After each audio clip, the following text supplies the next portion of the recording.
Hello everyone, welcome back to my YouTube channel Judiciary Academy. और आप मुझे Instagram पे फॉलो कर सकते हैं। मेरे पेज का नाम जुडिशरी जस्ट लीगल लॉज है। ठीक है। और आज के इस वीडियो में हम लोग कंटिन्यू करेंगे हमारे सब्जेक्ट जुरिस्प्रूडेंस को, और उसमें भी हम एक टॉपिक पढ़ रहे थे, that is the analytical school of jurisprudence. ठीक है। सो इसके एक एक्सपोनेंट को हम लोग डिस्कस कर चुके हैं, जो है जेरेमी बेंथम। इनका क्या थॉट्स थे एनालिटिकल स्कूल को लेकर, इनको क्रिटिसाइज क्यों किया गया, इन्होंने लॉ का डेफिनेशन क्या दिया, वो सब हम लोग अपने इससे पहले वाले वीडियो में डिस्कस कर चुके हैं। इसका लिंक मैं आपको नीचे दे दूंगी डिस्क्रिप्शन बॉक्स में, आप वहां जाकर इस वीडियो को देख सकते हैं। ठीक है। अब बात करते हैं हमारे नेक्स्ट जूरिस्ट की, जो कि हैं जॉन ऑस्टिन। इनके क्या व्यूज़ थे एनालिटिकल स्कूल को लेकर, उसके बाद में इन्होंने लॉ को लेकर क्या कहा, इन सब के बारे में हम डिस्कस करेंगे। सो टू बी ब्रीफ, मैंने यहाँ पे एक फ्लो चार्ट बनाया है, जो चीज़ें हम लोग इस बार डिस्कस करने वाले हैं अबाउट दी जॉन ऑस्टिन। सबसे पहले इनका इंट्रोडक्शन, कि इनके ये कब बॉर्न हुए, कब इनकी डेथ हुई, उसके बीच में इन्होंने कहाँ क्या क्या काम किया है, इनकी कोई प्रॉपर बुक्स वगैरह हैं, या जो भी चीज़ें हैं इनकी लाइफ से रिलेटेड, हम वो सब चीज़ें डिस्कस करेंगे। सेकेंडली, इनकी एनालिटिकल अप्रोच जूरिस्प्रूडेंस को लेकर क्या थी, क्योंकि ये कहते थे that jurisprudence is all the positive law, positivism पे बिलीव करते थे। तो वो पॉजिटिविज्म क्या है, उसको किस तरीके से क्रिटिसाइज किया गया, हम ये भी देखेंगे। उसके बाद में हम देखेंगे कि इनका लॉ की तरफ क्या पॉइंट ऑफ व्यू था, ये क्या कहते हैं, इनके अकॉर्डिंग लॉ क्या है, वो चीज़ देखेंगे। और इनकी पूरी थ्योरी को, जो इन्होंने जो थ्योरी दी जॉन ऑस्टिन ने, उस थ्योरी को क्रिटिसाइज कैसे किया, हम ये सब देखेंगे।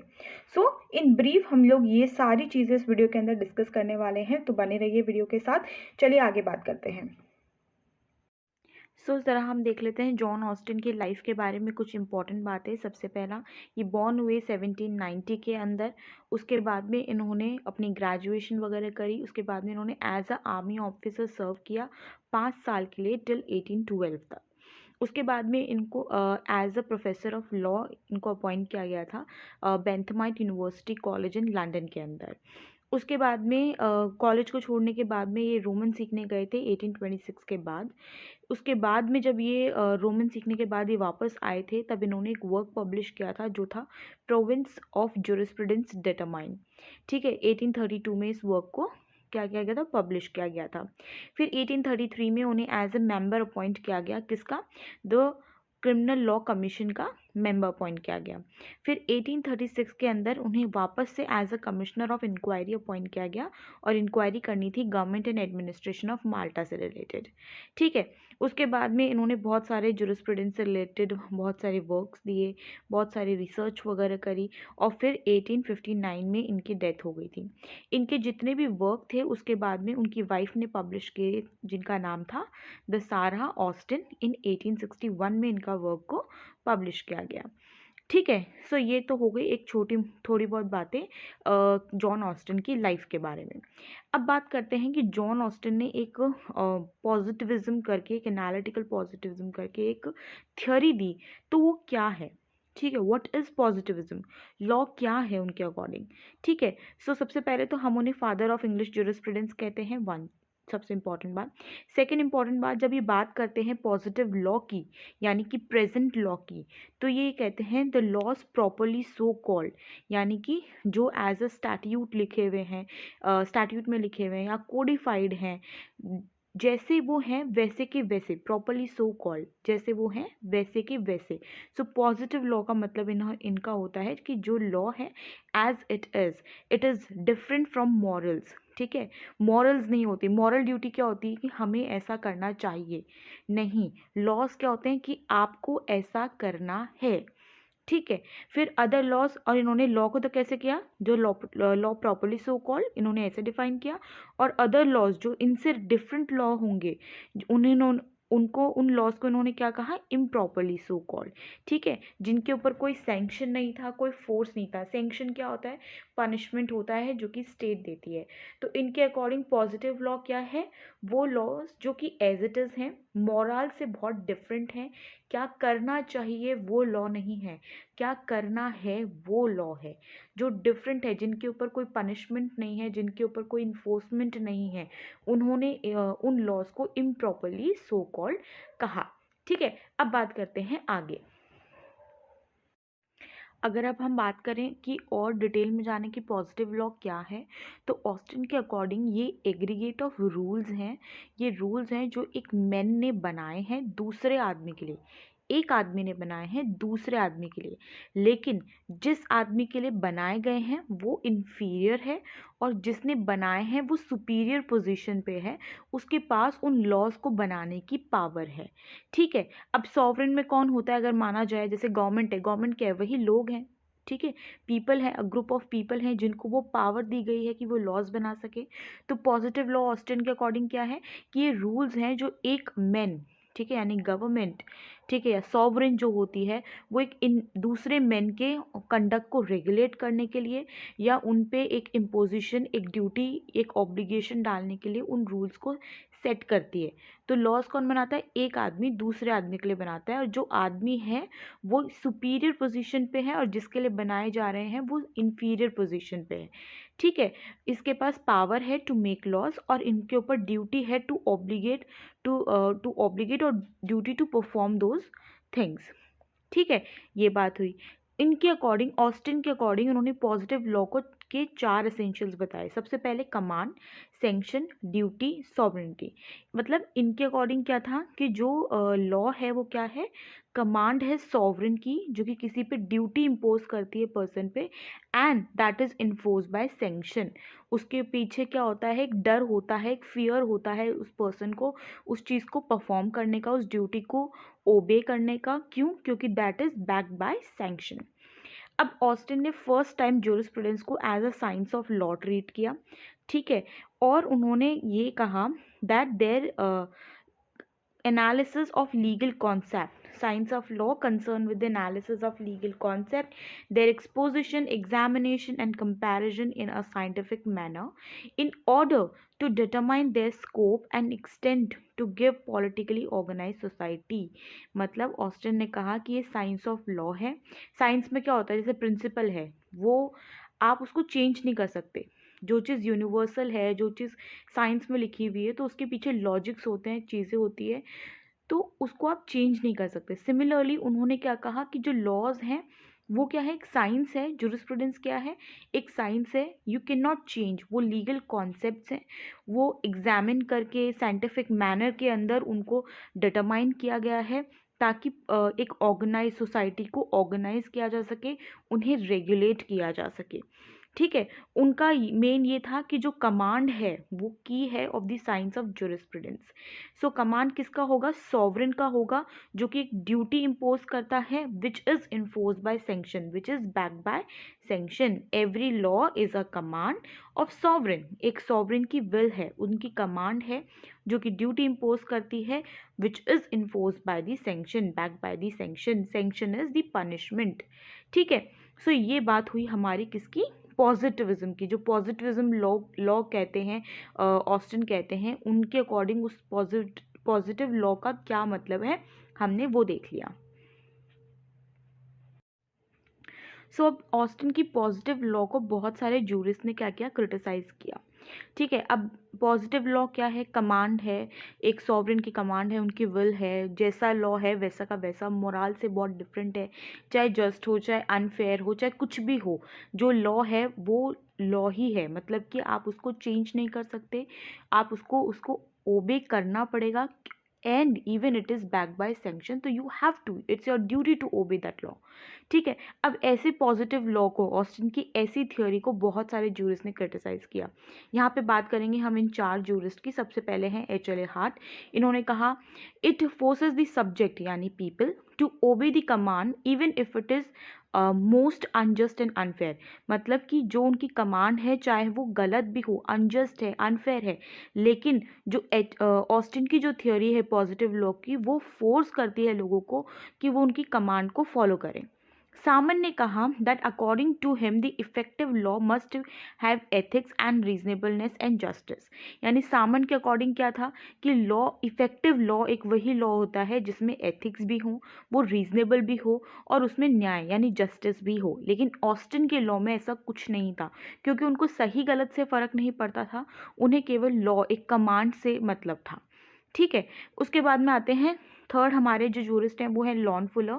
इन्होंने कहा the law can not be devoid of morality which includes values, ideals, natural law and notice of justice. मतलब उन्होंने कहा कि लॉ बिना मोरालिटी के नहीं हो सकता है। एक लॉ में मोरालिटी भी होनी चाहिए, वैल्यूज, आइडियल्स, नेचुरल लॉ, ये सब चीज़ें होनी चाहिए, तभी वो एक लॉ होता है। और ऑस्टिन की थ्योरी के अकॉर्डिंग लॉ में उनके लॉ में ऐसा कुछ नहीं था। फिर बात करते हैं गुस्तव रेडब्रच। इन्होंने कहा that according to him Austin's law leads to the dictatorship, यानी कि सॉवरेन ने कमांड दी, आपको फॉलो करनी पड़ेगी, सही हो चाहे गलत हो। तो उन्होंने क्या कहा कि जो ऑस्टिन की थियरी है वो डिक्टेटरशिप की हमको एक गाइड देती है। ठीक है। The law never be separate from justice and morality. एक लॉ जो होगा उसके साथ जस्टिस और मोरालिटी ज़रूर जुड़ी होगी, यहाँ पे कोई डिक्टेटरशिप नहीं चल रही है। सो ये चारों हमारे जूरिस्ट थे जिन्होंने ऑस्टिन की पॉजिटिव लॉ की जो थ्योरी थी उनको क्रिटिसाइज किया। अब हम बात करते हैं ऑस्टिन की इम्पेरेटिव थ्योरी ऑफ लॉ। अब डॉक्टर एलन थे जिन्होंने ऑस्टिन की पॉजिटिव लॉ या फिर एनालिटिकल स्कूल की जो थ्योरी थी उनको इम्पेरेटिव स्कूल भी कहा। ऑस्टिन डिफाइन करते हैं कि जो लॉ होते हैं वो क्या है, रूल्स हैं, लेड डाउन किए गए हैं for the guidance of intelligent beings, यानी कि people, intelligent beings by intelligent beings having a power, यानी कि एक पर्सन ने दूसरे पर्सन के लिए उसकी गाइडेंस के लिए वो लॉ बनाए हैं, वो रूल्स बनाए हैं। इनमें से एक पर्सन के पास जो है वो पावर है कि वो दूसरे पर्सन को गाइड करने के लिए रूल्स बना सकता है। सो अकॉर्डिंग टू ऑस्टिन क्या था लॉ, ये हमने देखा। उसी चीज़ को घुमाकर मतलब एक ही है लेकिन डिफरेंट लैंग्वेज में यहाँ पे बात की गई है। ठीक है, अब आगे देखते हैं ज़रा। इन्होंने क्या किया, लॉ को दो तरीके में डिवाइड किया गया। पहला, law set by the God for man, यानी भगवान ने कोई लॉज, यानी कि जिन्हें हम क्या कहते हैं, कस्टम्स कहते हैं, एक इंसान के लिए बनाए। दूसरे, ह्यूमन लॉज, यानी कि जो इंसानों ने, एक इंसान ने दूसरे इंसान के गाइडेंस के लिए या उसको रेगुलेट करने के लिए बनाए। लॉ को दो चीज़ों में डिवाइड किया गया। ठीक है। ऑस्टिन ने कहा the subject matter of jurisprudence is positive law, law simply strictly so called, और law set by political superior to the political inferior. ठीक है, यहाँ पे मिस्टर ऑस्टिन ने क्या कहा कि जूरिस्प्रूडेंस का सिंपल जो मेन सब्जेक्ट है वो क्या है, पॉजिटिव लॉ, यानी कि जो लॉ है वो स्ट्रिक्टली वैसे ही फॉलो किया जाए, जैसा है वैसा ही फॉलो किया जाए। गुड और बैड से उन्हें फ़र्क नहीं पड़ता। पॉलिटिकल सुपीरियर एक पॉलिटिकल इंफीरियर के लिए उनकी गाइडेंस के लिए लॉज बनाते हैं। सैंक्शन मैं आपको बता चुकी हूँ, सैंक्शन क्या होता है, that is the punishment, that is the evil, यानी कि आप किसी इविल को रोकने के लिए, कुछ गलत ना हो उसको रोकने के लिए आप उनके ऊपर कोई पनिशमेंट इम्पोज करते हो ताकि उनमें वो चीज़ का फियर रहे, so that they don't do that thing. ठीक है, that is the sanction is equals to punishment. ठीक है, अब ऑस्टिन ने, अब इन्होंने ये तो कहा कि लॉ क्या होता है, एज इट इज़ है, कमांड है सॉवरेन की, जो ड्यूटी इम्पोज करती है लोगों के ऊपर और बैक बाय सैंक्शन होती है। लेकिन इसके अलावा इन्होंने तीन ऐसे लॉज और कहे जिन्हें ऑस्टिन ने लॉ माना। जैसे पहला है डिक्लेरेटिव एंड एक्सप्लेनेटरी लॉज। ये क्या होते हैं, बेसिकली पहले से एग्जिस्टेंस में थे, ये किसी का कमांड नहीं है, किसी लॉ को एक्सप्लेन करने के लिए उन्हें बताया गया है, तो ऐसी एक्सप्लेनेशंस को भी ऑस्टिन ने लॉ माना। दूसरा, लॉ ऑफ रिपील। ऑस्टिन ने कहा कि ये कोई कमांड, जो रिपील लॉ होते हैं वो कमांड नहीं होती हैं, बस ये रिवोकेशन ऑफ कमांड है, इसलिए इन्होंने ऐसे लॉज को भी लॉ माना। Thirdly, laws of imperfect obligation, यानी कि ऐसे कुछ लॉज जिनके पीछे सैंक्शन अटैच नहीं होता है, ऐसे कुछ लॉज को भी ऑस्टिन ने लॉ माना। ठीक है, तो ये ऑस्टिन के लॉ में ये तीन तरीके के लॉ और जुड़ते हैं। ठीक है, अब कब बढ़ते हैं आगे। अब तक हमने देखा कि ऑस्टिन की इम्पेरेटिव थ्योरी क्या थी, उन्होंने लॉ के बारे में क्या कहा, लॉ को किन चीज़ों में उन्होंने डिवाइड किया, सैंक्शन का मतलब उनका क्या है, लॉ उनके जो मेन पॉजिटिव लॉ के अलावा उन्होंने कौन से तीन अलग तरीके के लॉज को भी इंक्लूड किया। अब इनकी इम्पेरेटिव थ्योरी ऑफ लॉ जो थी उसे भी क्रिटिसाइज़ किया गया। ठीक है, अब क्या-क्या इसके क्रिटिसिज़्म थे ज़रा देख लेते हैं। पहला, कस्टम ओवरलोड, यानी कि जो अगर हम पहले के ज़माने की बात करें तो उस ज़माने में क्या होता था, कस्टम्स एक इम्पॉर्टेंट पार्ट निभाते थे क्योंकि उन्हीं के अकॉर्डिंग सोसाइटी रेगुलेट होती थी और उन्होंने कस्टम्स को बिल्कुल भी ध्यान में नहीं रखा। उसके बाद में आता है permissive character of a law is ignored, यानी कि कुछ लॉ जो प्रिविलेजेस देते हैं उन्हें एकदम कंप्लीटली इग्नोर किया गया। जज मेड लॉ की कोई भी वैल्यू नहीं थी, केवल जो सॉवरेन का कमांड था उन्होंने उसे ही लॉ माना। ठीक है, इन्होंने तीसरा इनको चौथा, इनको इस बेसिस पे भी क्रिटिसाइज़ किया गया कि केवल लोगों के मन में डर होना ही ज़रूरी नहीं है, केवल सैंक्शन ही लोगों को फ़ोर्स नहीं कर सकता या फिर इंड्यूस नहीं कर सकता कि वो उस चीज़ को लॉ को माने या उनको ओबे करें, या उनकी जो ड्यूटी नहीं है उस चीज़ को पर्टिकुलरली ओबे करने की। यानी उन्होंने केवल ऑस्टिन ने केवल सैंक्शन पे ज़्यादा फोकस किया और उन्हें इसी चीज़ के लिए क्रिटिसाइज़ किया गया कि सैंक्शन एक अलोन बेसिस नहीं है टू मेक पीपल और to induce people to obey that thing और लॉ। उसके बाद में जो लॉ और मोरालिटी का जो एक इंटर रिलेशन होता है, एक रिलेशन होता है, उसे कंप्लीटली ऑस्टिन ने इग्नोर किया। ठीक है, सो यहाँ पे समाप्त होता है ऑस्टिन के बारे में जितनी भी बातें मेरे को आपको बतानी थी मैंने आपको बता दी। उनकी लाइफ के बारे में, उनके काम के बारे में हमने देख लिया। उसके बाद में उनकी पॉजिटिव लॉ की क्या थ्योरी थी हमने वो देख ली। किन किन जो इसने उन्हें क्रिटिसाइज़ किया। बाद में इम्पेरेटिव थ्योरी के बारे में हमने पढ़ा, किसने दी, डॉक्टर एलन ने। उनकी एनालिटिकल स्कूल को इम्पेरेटिव स्कूल कहा। ठीक है, उसके बाद में उन्हें इस स्कूल के बेसिस पे क्या क्रिटिसिज्म मिला वो सब हम लोग देख चुके हैं। So this is it for the Austin. John Austin के बारे में इतना काफ़ी है एनालिटिकल स्कूल को लेकर। अगर आप लोगों को वीडियो अच्छा लगा है तो please do subscribe to the channel. 2 second नहीं, 1 सेकंड का ही काम होता है सब्सक्राइब करने का। अगर आप सब्सक्राइब करते हैं, वीडियो को लाइक करते हैं या फिर कमेंट करके बताते हैं कि आपको सब चीज़ समझ में आई, तो इससे मुझे मोटिवेशन मिलता है और मेरे काम को बेहतर करने के लिए, या मैं और अच्छे तरीके से आपको चीज़ों को समझा सकूँ। So please keep supporting, do subscribe to my channel, like this video, comment below कि आपको चीज़ समझ में आई।